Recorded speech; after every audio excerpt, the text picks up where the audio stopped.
Bonjour mes amis et bienvenue à notre parcours de la Bible. Aujourd'hui, nous commençons un voyage. C'est un voyage qui nous mènera de la Genèse à l'Apocalypse et tout ce qui se trouve entre les deux.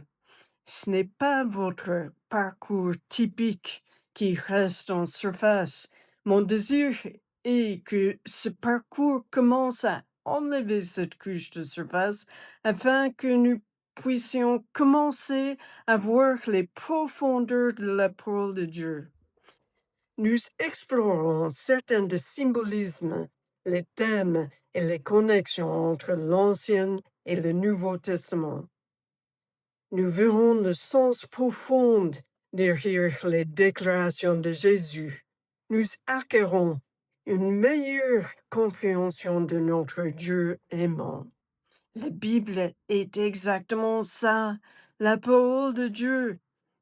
2 Timothée 3, en verset 16, dit toute écriture est inspirée de Dieu est utile pour enseigner, pour convaincre, pour corriger, pour instruire dans la justice, afin que l'homme de Dieu soit formé et équipé pour toute œuvre bonne. Eh bien, comment cela fonctionne-t-elle, cette inspiration? Cela revient à un principe fondamental de notre compréhension de Dieu.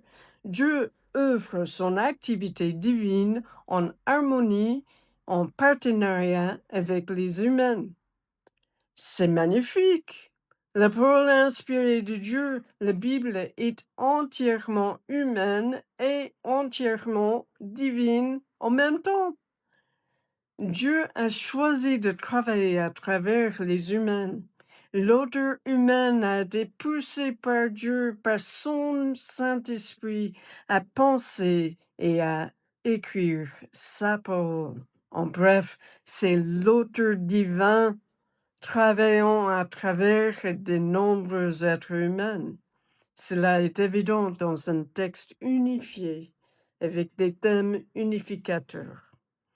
C'est en fait la cohérence de la Bible, écrite sur plusieurs milliers d'années par de nombreux auteurs dans différentes langues, qui me persuade que la Bible est véritablement la parole de Dieu. Et si on regarde un peu plus haut dans le chapitre 3 de 2 Timothée, nous découvrons quelque chose de remarquable.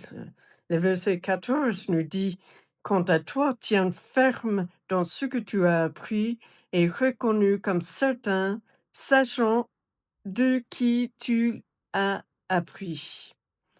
Depuis ton enfance, tu connais les saintes écritures qui peuvent te rendre sage en vue du salut en Jésus-Christ.» C'est un beau verset. Mais Paul se réfère aux saintes écritures. À quelles écritures se réfère-t-il? Vous pourriez dire que c'est le Nouveau Testament. Le Nouveau Testament parle de Jésus. Nous sommes des chrétiens du Nouveau Testament. C'est là que ça devient intéressant. À l'époque où Paul écrit, le Nouveau Testament n'avait pas encore été rassemblé. Il n'avait probablement même pas été écrit à l'époque de l'enfance de Timothée. Paul se réfère à l'Ancien Testament. Et pourtant, il dit que ces écritures, l'Ancien Testament, peuvent vous rendre sage en vue de quoi? Salut en Jésus-Christ. Jésus a dit en Jean 5, versets 39 et 40, vous étudiez les Écritures parce que vous pensez avoir par elles la vie éternelle.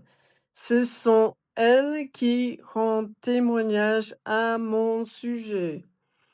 Et vous ne voulez pas venir à moi pour avoir la vie.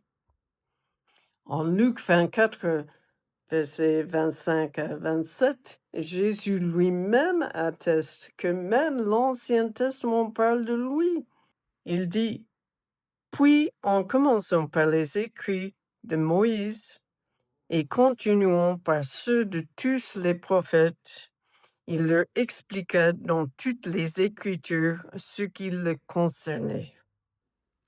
Et donc, nous voyons que toute la Bible, de Genèse 1 à Apocalypse 22, nous dirige vers un seul endroit, Jésus, la parole faite homme qui a habité parmi nous plein de grâce et de vérité.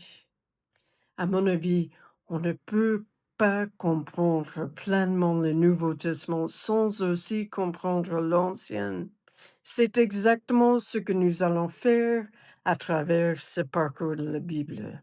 Nous allons découvrir ces connexions et si vous êtes comme moi, cela transforme la vie.